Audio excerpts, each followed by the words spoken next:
ನಿರೀಕ್ಷೆ ಸರ್ ನನ್ನ ಪ್ರಕಾರ ಗಿಲ್ಲಿನೇ ಗೆಲ್ಲಬೇಕು, ಗಿಲ್ಲಿನೇ ಗೆದ್ದೇ ಗೆಲ್ತಾರೆ. ಅವ್ರು ಪಳಾಕಾರ್ ಗಿಲ್ಲಿ, ಸಕಲಾಕಲ ವಲ್ಲಭ, ಮಂಡ್ಯ ನಾಡು ನಮ್ಮ ಹಳ್ಳಿ ಹುಡುಗ ಗೆದ್ದೇ ಗೆಲ್ಲಬೇಕು, ಅವನೇ ಗೆಲ್ಲಬೇಕು ಅನ್ನೋದು ನನ್ನ ಆಸೆ. ಯಾವ ಒಂದು ನಿರೀಕ್ಷೆನ ಇಟ್ಕೊಂಡು ಗಿಲ್ಲಿ ಗೆಲ್ತಾನೆ ಅನ್ನೋ ಒಂದು ಸರ್ ನಾವು ಈಗಿನ ಕಾಲದಲ್ಲಿ ಜಾಸ್ತಿ ನಂಬೋದೆ ನಾವು ಇನ್ಸ್ಟಾಗ್ರಾಮಲ್ಲಿ ಸರ್ ಅವ್ರು ಬಂದಾಗ ನೀವು ನಂಬ್ತೀರಾ ಬಿಡ್ತೀರಾ 1,10,000 ಅವ್ರಿಗೆ ಫಾಲೋವರ್ಸ್ ಇದ್ದಿದ್ದು.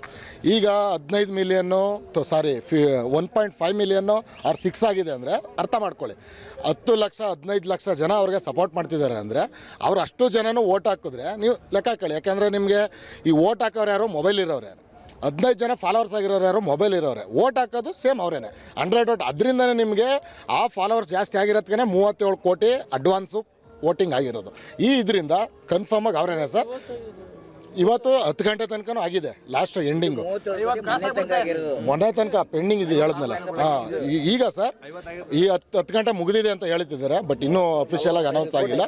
ನೋಡೋಣ ಎಷ್ಟು ಆಗ್ಬೋದು. ನಮ್ಮ ಪ್ರಕಾರ ಒಂದು 50 ಕೋಟಿ ರೀಚ್ ಆಗ್ತಾರೆ, ಬಟ್ ಅದು ಗಿಲ್ಲಿನೇ ಆಗ್ತಾರೆ ಅಂತ ನಮಗೆ ನಂಬಿಕೆ ಸರ್. ನಮ್ಮ ಹಳ್ಳಿ ಹುಡುಗ, ನಮ್ಮ ಮಂಡ್ಯ ಹುಡುಗರು ಗೆಲ್ಲಿ ಅಂತ ಸರ್ ನಮ್ಗೆ ಅದು ಭಾರಿ ಅಷ್ಟೇ.